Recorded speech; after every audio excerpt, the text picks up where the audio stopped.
Gracias a Dios, continuamos con nuestro estudio bíblico de la primera epístola de Pablo a los Corintios. Hoy estaremos revisando la primera parte del capítulo 9. Con relación a este capítulo, estaremos viendo aquí los derechos de un apóstol que, según Pablo, declara sus derechos como un apóstol, y en los versículos del 1 al 2, Pablo defiende su estatus como un apóstol, porque de una u otra manera esto no se estaba dando en esa época en Corinto.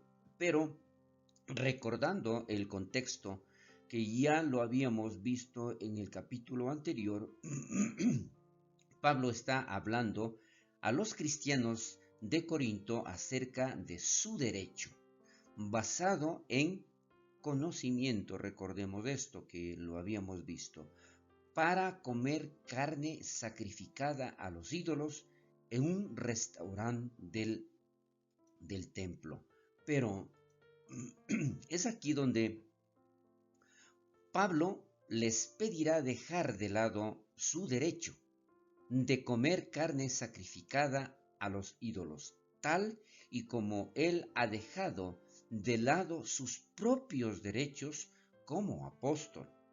Pero Pablo también usará la ocasión para defender su posición apostólica ante los cristianos corintios que dudan.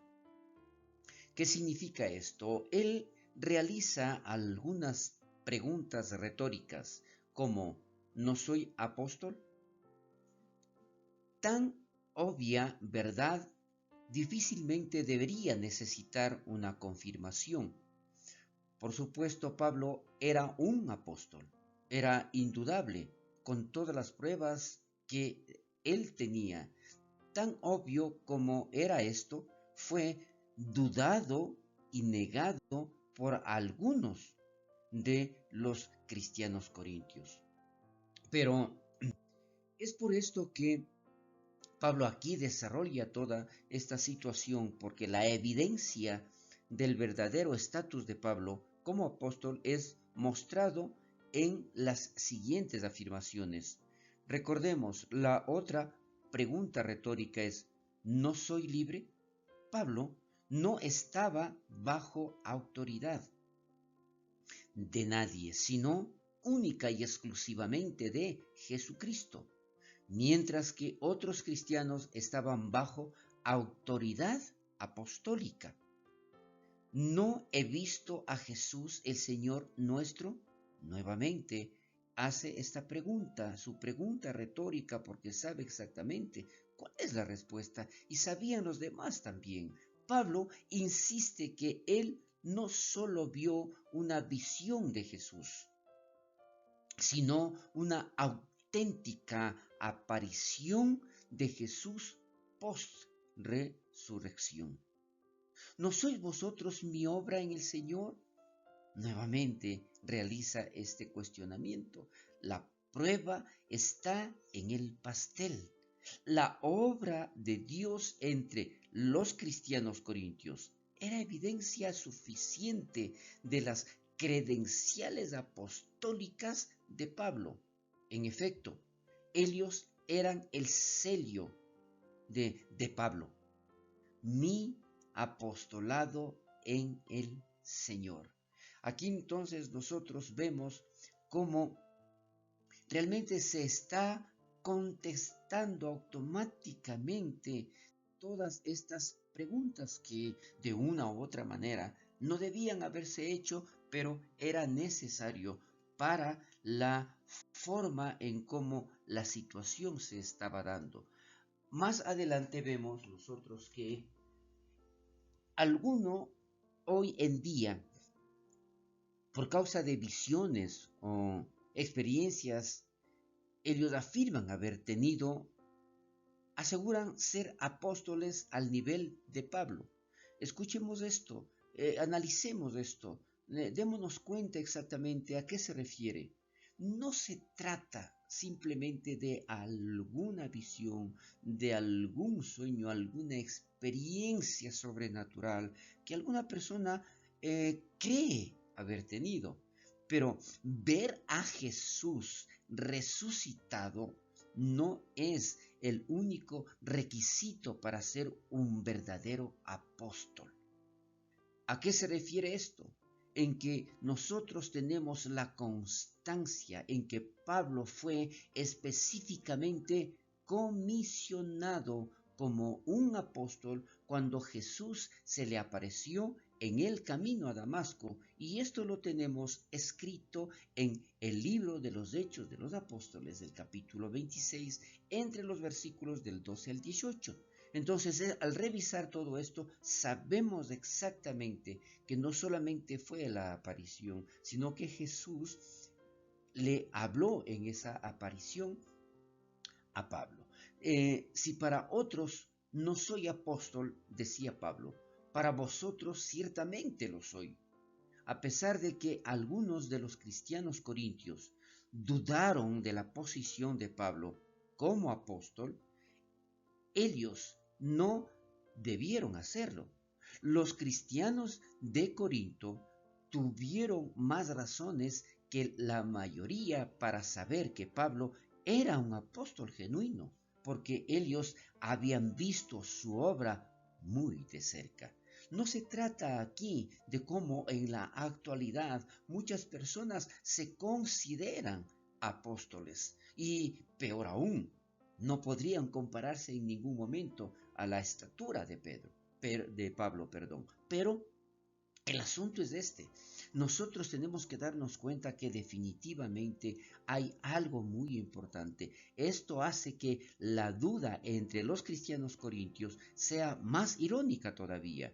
Algo que Pablo está tratando de hacerles saber a los corintios, que no se trata de una posición personal, no se trata de algo que él quiere demostrar, es algo que en realidad se dio conforme a la bendita voluntad en donde se apareció nuestro Señor Jesucristo y transformó su vida para usarla como posteriormente lo hizo. Más adelante, los versículos del 3 al 6, la afirmación de Pablo a los derechos como un apóstol. ¿A qué se refiere esto? Mi defensa, decía Pablo, ahora afirmará sus derechos como apóstol, como si él fuera un abogado peleando un caso. Él quiso manifestar, demostrando con estas palabras de defensa, apología, y acusan anacrino. Ambos son términos legales tomados de la corte romana.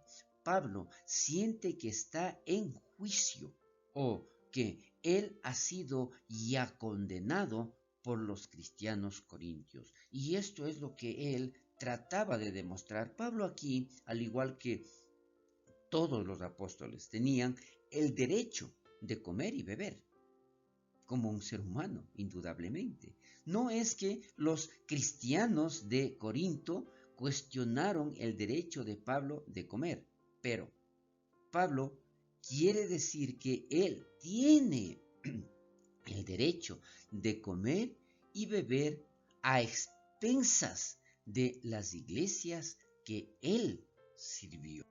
Era todo lo que aquí demostraba, manifestaba, porque adicional a esto, Pablo, al igual que todos los apóstoles, escuchemos esto, por favor, Pablo, al igual que todos los apóstoles, tenía el derecho de traer con nosotros una hermana por mujer. Menciona aquí este comentario. De nuevo, a los cristianos corintios no les importaría que él tomara una esposa, siempre y cuando ellos no tuvieran que ayudar al apóstol y a su esposa. Pero Pablo está aclarando que él tenía el derecho de esperar apoyo no solo para él mismo, pero para su familia también.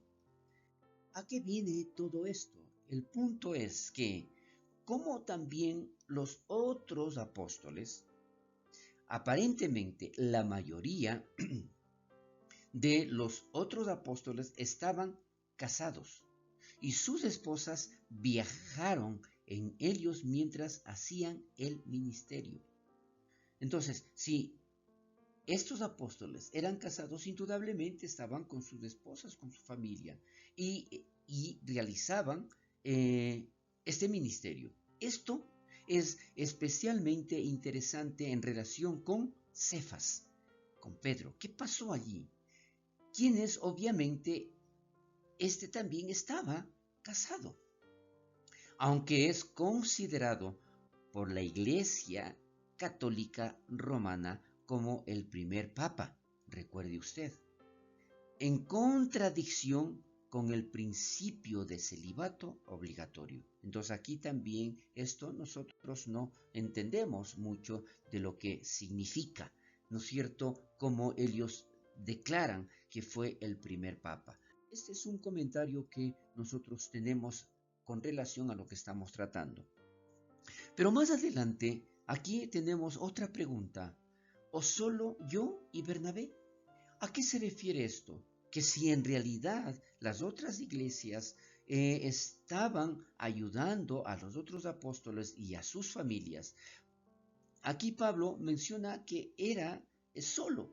Sin embargo, la mayoría de los otros apóstoles recibieron apoyo de las iglesias, recuerde, a la que ministraron. Pablo y Bernabé eran los únicos en este asunto que escogieron trabajar y ayudarse ellos mismos. Así nadie podría acusarlos de predicar por motivos de dinero. ¿A qué se refiere todo esto? Podríamos pensar que esto haría a Pablo y a Bernabé más respetables a los ojos de los cristianos corintios. Pero, curiosamente, los hizo menos respetados.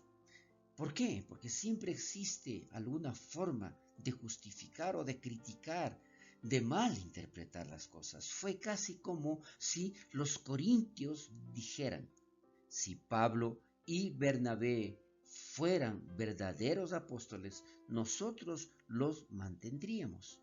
Pero, ya que no es así, suponemos que no son verdaderos apóstoles. Decía, es una forma en donde muchas personas buscaban algún pretexto para no aceptar el verdadero llamado y la forma como nuestro Señor Jesucristo obró y estaba obrando en la vida de Pablo como apóstol enviado por el Señor.